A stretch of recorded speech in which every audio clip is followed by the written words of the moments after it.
Hello, je vous retrouve sur ma chaîne pour la seconde partie sélection shampoing en grande surface. Je suis contente de vous retrouver en face cam parce que la dernière vidéo que j'ai fait c'était un vlog. D'ailleurs si vous ne l'avez toujours pas vu, je vous la mets juste ici. Et c'est une vidéo où je vous partage mes conseils, je vous emmène dans mon quotidien, donc n'hésitez pas à aller la voir si vous ne l'avez toujours pas vue. Pour cette deuxième édition, j'ai analysé la composition d'autres shampoings, d'autres marques, que celle dont je vous avais déjà parlé dans ma première vidéo. Je vous la mets d'ailleurs dans le point info. J'ai d'ailleurs fait pas mal de belles découvertes de marques que je ne connaissais pas du tout. C'est ça que j'ai trouvé intéressant parce que dans ma première vidéo, j'étais dans les grandes surfaces dans le sud de la France et actuellement étant sur Paris, j'ai pu voir ce qu'il y avait dans les commerces dans le nord. Donc vous l'avez compris, le but de cette vidéo c'est que je me déplace dans les commerces, que j'aille voir ce qu'on y trouve et que lorsque vous vous retrouvez face à un énorme rayon, que vous puissiez savoir facilement et rapidement quel shampoing a la meilleure composition, sans vous faire avoir aussi par le marketing et sans être perdu tout simplement. Donc mettez un pouce en l'air en dessous de cette vidéo si le principe vous plaît et à la suite de ça du coup je pourrais aussi éventuellement vous faire une vidéo sur le même sujet mais concernant les après-shampoings et les masques. Dites-moi ce que vous en pensez dans les commentaires. Donc si vous cherchez le meilleur shampoing pour maquiller vos cheveux, bah ça sera pas la bonne vidéo. Et bien évidemment, on a toutes aussi des attentes différentes d'un shampoing. Déjà, premier ingrédient que j'élimine dans la composition de mes shampoings, c'est le sodium laureth sulfate. C'est l'ingrédient qui me provoque des démangeaisons sur le cuir chevelu, dont je ne veux pas en entendre parler. Donc en gros, quand je le vois dans un shampoing, je l'élimine. J'élimine aussi le salicylique acide, qui est un perturbateur endocrinien suspecté. Et pour finir, le benzyl salicylate. C'est les trois ingrédients sur lesquels je suis catégorique et que j'élimine dans mes shampoings. Le premier magasin où je me suis arrêtée, c'est Franprix. Et donc voici l'exemple typique d'un shampoing que je ne vous conseillerais pas. C'est le DOP antipelliculaire où justement il y a ces trois ingrédients. Ce sont des produits abrasifs et considérés à risque. Donc je vous le dis franchement, je trouve ça assez embêtant qu'il y ait autant de mauvais produits dans un shampoing antipelliculaire par rapport au fait que ça va continuer à endommager votre cuir chevelu. À première vue, c'est sûr que les pellicules vont partir, mais elles vont aussitôt revenir, sachant que votre cuir chevelu est complètement agressé avec ce genre de produit. Donc c'est le serpent qui se mord la queue. Donc pour celles et ceux qui n'ont pas vu ma première vidéo, je vous donnais l'info, mais je ne vais pas m'attarder sur cette marque au niveau shampoing parce que du coup je garde la même réflexion. Ensuite, je suis tombée sur le shampoing solide de la marque Nae pour cheveux normaux. Et c'est dommage encore une fois parce qu'il contient un SLS. Mais à côté de ça, si on veut rester dans les shampoings solides, j'ai trouvé un shampoing de très bonne composition. C'est une marque que je connaissais pas du tout. Dites-moi dans les commentaires en tout cas si vous la connaissez. C'est la marque Faux Ami. Et en plus, franchement, qui reste abordable. Alors, ils sont pas tous de bonne compo, mais celui que j'ai repéré, c'est le soin lavant papaye et lait d'avoine. Il a un ingrédient qui est pas terrible, mais c'est un tensioactif doux et sans sulfate. Concernant la marque Faux Ami, je vous mets aussi les screens des autres produits parce que vous allez voir du coup qu'ils sont pas tous une bonne composition. D'ailleurs, pour décrypter les compositions, j'utilise l'application INSEE. Avant, j'utilisais l'application Yuka, mais c'est vrai qu'INSEE est complètement plus adapté. Donc, si vous avez des doutes, je sais pas moi, sur des produits que vous achetez, que vous utilisez, bah, vous pouvez tout simplement vérifier le code barre de votre produit avec cette application.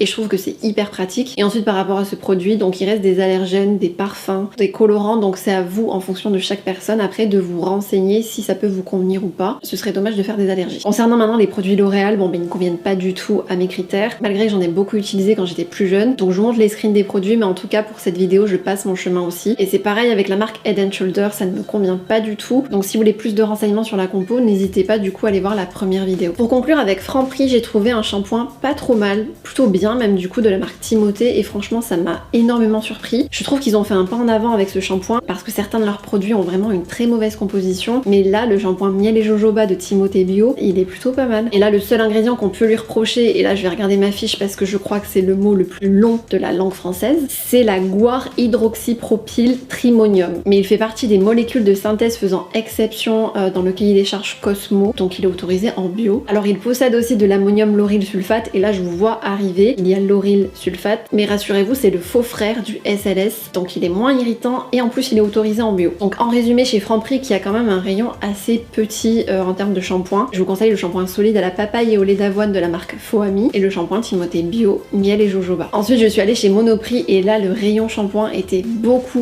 plus grand. Bref il y avait beaucoup de choix, je sais pas si j'ai atterri dans un Monoprix spécial beauté ou pas, et je pense que oui. Et bonne surprise, j'ai d'ailleurs trouvé le shampoing base neutre et sans sulfate de chez WAM que je vous conseille depuis des années. Donc si vous n'aimez pas commander sur internet, ça y est, je sais enfin qu'il est chez Monoprix. Et là franchement la composition est irréprochable, il mousse bien, il est un peu cher comparé aux autres, mais en tout cas le flacon dure beaucoup plus longtemps, il est beaucoup plus gros. Donc niveau rapport qualité-prix, il est parfait. La marque Schwarzkopf, je ne m'attarde pas, je vous en ai déjà parlé et ça ne convient pas du tout à mes critères. Il y a le salicylique acide et le benzyl salicylate, mais comme je vous le disais, on cherche pas toutes la même chose, on a toutes des besoins différents. 2 ans, jeune Frida, mais en tout cas voilà, si vous n'arrivez pas à vous passer du silicone ou des sulfates, ce sont des produits produits qui peuvent vous correspondre. Par contre, belle surprise, j'ai découvert une marque que je ne connaissais pas du tout, c'est la marque Faith in Nature. Pas tous leurs shampoings ont une bonne composition, mais le Rosemary shampoo a franchement une très bonne composition, je vous le conseille. Par contre, le Karité Argan et le Coconut sont plutôt à éviter. Et là, je vais enchaîner avec deux marques qui m'ont beaucoup plu aussi niveau compo, c'est la marque Naturebox avec le shampoing réparateur, le shampoing hydratant et nutrition. Ils sont assez clean tous les trois. Et la marque Shea Moisture, j'en avais entendu parler, mais pareil, dans le sud, je la trouvais pas forcément. Donc je pense prochainement que je testerai plusieurs marques et que je vous en reparlerai. Et chez Shea Moisture, le shampoing hydratant et restaurant sont quand même de très bonnes compos. Coconut Milk, je vous en avais jamais parlé encore parce que dans le sud, pareil, je ne la trouvais pas. Mais je vais passer mon chemin vu que la compo ne me plaît pas. Ensuite, j'ai vu la marque Sobioéthique et là, c'est l'une de mes marques favorites que je vous conseille à 200%. La compo est bonne. Si vous avez l'habitude des shampoings naturels, un peu bio, ils lavent très bien, ils moussent très bien aussi. Et la compo est clean, vous pouvez vraiment y aller sans crainte. Je vous mettrai tous les screens. J'ai exactement la même opinion sur la marque Naturanov, Keranov, où vous voyez que la composition est très bien aussi. Et pour avoir testé Sobioéthique, Naturanov, Keranov, ils font partie vraiment de mes shampoings favoris. Et pour conclure, chez Monoprix, donc je me suis intéressée forcément aux produits Monoprix. Je me suis arrêtée sur le shampoing solide thé vert et huile de coco et sur le shampoing nourrissant aux feuilles d'avocatier. Et ils sont plutôt pas mal niveau compo. J'ai vu d'autres shampoings chez Monoprix qui ne valaient pas le coup, mais ceux-là, franchement, niveau compo, ils sont clean. Et il y a celui aussi au miel et camomille. J'espère en tout cas que cette description des produits, des compositions pourra vous aider quand vous vous retrouverez devant les rayons. Je vous ai dit que j'avais vu ces produits chez Franprix et Monoprix, mais on peut les retrouver dans d'autres magasins. Donc niveau compo, au moins ça vous permettra de savoir vers quel shampoing vous pouvez aller. Mettez un pouce en l'air si vous avez aimé cette vidéo. Abonnez-vous à ma chaîne en activant les notifications pour être au courant aussi des prochaines vidéos. Sachant que par rapport à avant, je ne publie plus une vidéo par semaine. C'est toutes les 2 semaines, 3 semaines. J'essaye de m'organiser et de faire comme je peux en fonction aussi de mon planning à côté. Donc sachant que je ne suis pas forcément très régulière, au moins vous savez quand est-ce que ma vidéo dans le mois ou mes 2 vidéos dans le mois sortent. Par contre, si vous voulez me suivre un petit peu plus dans mon quotidien, n'hésitez pas à me suivre aussi sur Instagram où je partage des trucs tous les jours. Et on se retrouve très vite dans une nouvelle vidéo. Ciao!